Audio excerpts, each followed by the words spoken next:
ఓం నమ శివాయ శ్రీమాత్రే నమః. మిత్రులకి శ్రీభిలాషులకి అలాగే నన్ను ఎంతగా ఆదరిస్తున్న యూట్యూబ్ ప్రేక్షకులందరికీ కూడా పేరు పేరు ధన్యవాదాలు. మిత్రులారా, మీ అందరికీ పరాదేవత ఎలవెలలా మీతో ఉండి మీ మనోవాంఛ నెరవేర్చాలని మనస్ఫూర్తిగా కోరుకుంటున్నాను.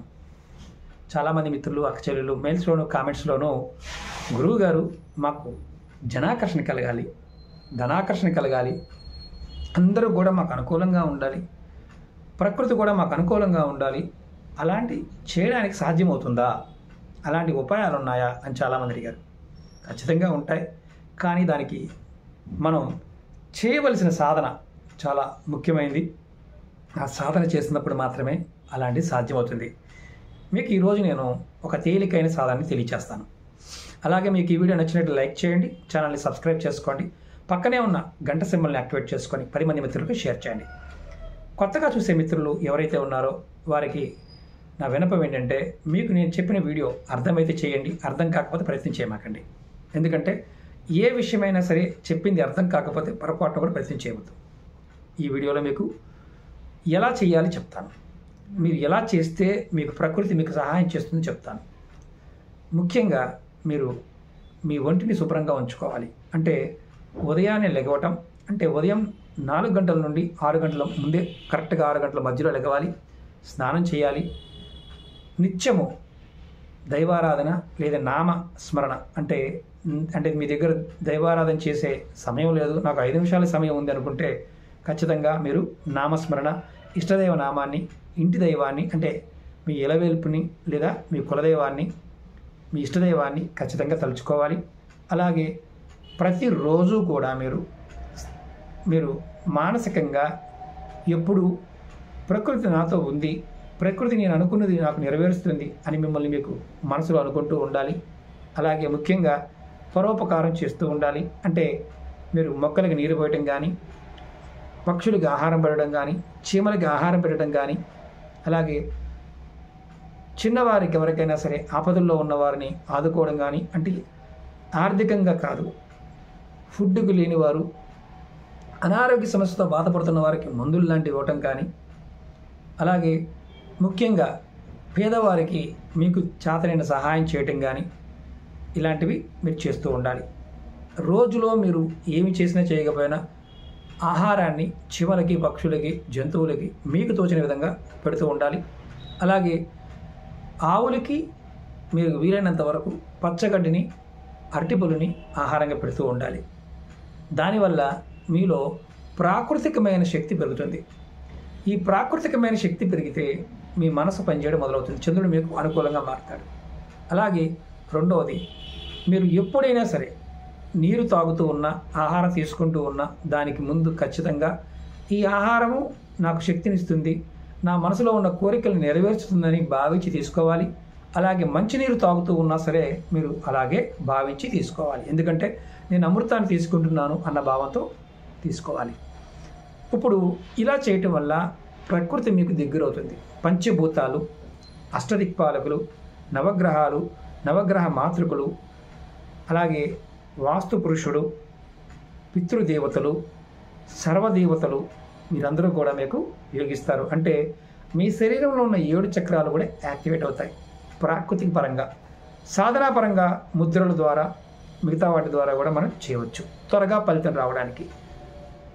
గృహస్థ ఆశ్రమంలో ఉన్నప్పుడు, అలాగే మనం బాధ్యతలతో ఉన్నప్పుడు మనం కొన్ని సమస్యలు మనకు మనమే సృష్టించుకుంటాం కాబట్టి అంత ఈజీగా వాటిని బయటికి రాలేం. కాబట్టి ఈరోజు దినచర్య ద్వారా కూడా మనం ఈ ఆకర్షణ శక్తిని పెంచుకోవచ్చు. అలాగే నిత్యం మీరు గమనించాల్సింది ఏంటంటే, మీరు గాలి తీసుకుంటున్నప్పుడు, గాలి వదులుతున్నప్పుడు కూడా ఖచ్చితంగా మీ ఇష్టదైవ నామాన్ని అనుకోవాలి. ఉదాహరణకి మీరు గాలి, నేను చూపిస్తాను మీకు స్ట్రేట్గా ఎలా ఉండి గాలి తీసుకుంటున్నాను. గాలి తీసుకున్నప్పుడు నేను ఓం నమ శివాయ అనుకున్నాను, నాకు అత్యంత అద్భుతమైన యోగం కలుగుతుందని భావించాను. గాలి వదులుతున్నాను, గాలి వదిలే సమయంలో నాలో ఉన్న నెగటివ్, నకారాత్మకత తొలగిపోతుంది అనుకున్నాను. పిచ్చి ఆలోచనలు, నెగటివ్ ఆలోచనలు వెళ్ళిపోతున్నాయి అనుకుంటున్నాను.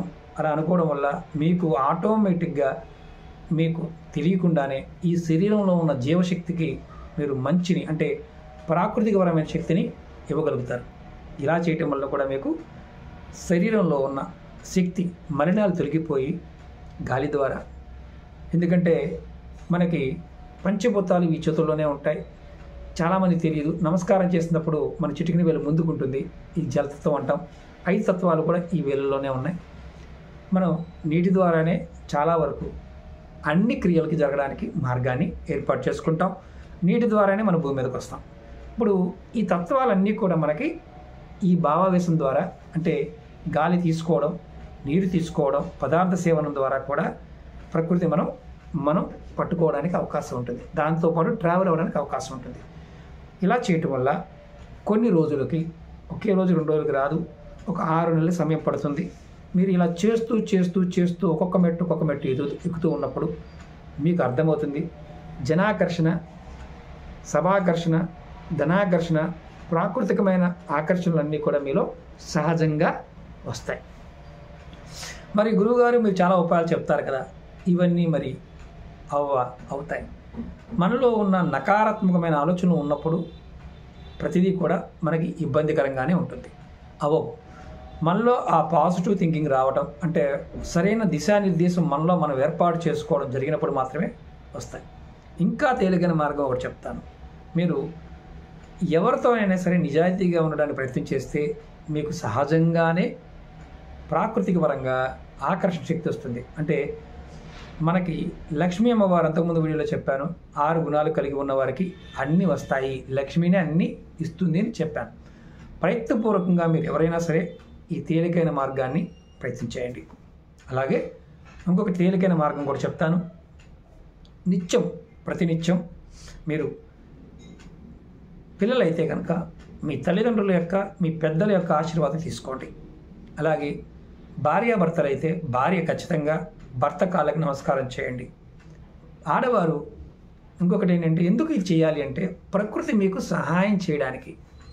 ఆడవారు చేయవలసిన ఇంకొక ముఖ్యమైన పని ఏంటంటే, మీరు ఇంటి లోపల మీరు ఏదైతే వంటగదిలో వంట చేస్తూ ఉంటారు కదా, ఆ వంటగదిని శుభ్రంగా ఉంచుకోండి. మీరు వంట చేసే ముందు అన్నపూర్ణాదేవిని తలుచుకోండి. మీకు సహజంగానే మీ కుటుంబంలో ఉన్నవారు, మిమ్మల్ని ద్వేషించేవారు కానీ, మీ చుట్టూ ఉన్నవారు మీరు వంట చేసి పెడితే చాలు, వారు మీ మీద చాలా ప్రేమతోనూ అలాగే మిమ్మల్ని గౌరవించే విధంగా ఉంటారు. ఎందుకంటే అమ్మవారి స్వరూపంగా భావించేయడం వల్ల సహజమైన ఆకర్షణ వస్తుంది. ఇదంతా కూడా మనకి ఎలా ఉంటుందంటే, చాలామంది ఏమనుకుంటారంటే ధనాకర్షణ, జనాకర్షణ, వశీకరణ ఇవన్నీ ఏమనుకుంటారంటే ఏదో చేస్తే వచ్చేస్తుందని కాదు, సహజంగా వస్తుంది. శక్తిని మనం ఎప్పుడైతే ప్రాకృతికమైన శక్తిని మనం పట్టుకోగలుగుతామో అప్పుడు ఇవన్నీ కూడా సాధ్యమవుతాయి. ఈ చిన్న పరిహారాలు చేసి చూడండి. ఖచ్చితంగా కామెంట్ చేయండి. మీరు ఇలా చేస్తూ ఉన్నారనుకోండి, ఖచ్చితంగా కామెంట్ చేయండి. అలాగే మీరు ఎప్పుడూ కూడా వీడియోలో కామెంట్ చేయదలుచుకున్నవారు అమ్మవారి నామాన్ని, మీ ఇష్టదైవ నామాన్ని కూడా కామెంట్ చేస్తూ ఉండండి. ఎందుకంటే రాబోయే రోజుల్లో ఏదైతే ప్రాకృతికమైన విపత్తులు తగ్గాలి, అలాంటి ఇబ్బంది కలగకుండా ఉండడానికి ఒక్కసారన్నా మనం ఈ వీడియో చూసిన తర్వాత అయినా సరే ఆ కామెంట్ రూపంలో మన మనసులో అమ్మవారిని తలుచుకోవడం వల్ల మంచి ఫలితాన్ని పొందగలుగుతాం. ఓం నమః శివాయ. శ్రీమాత్రే నమః.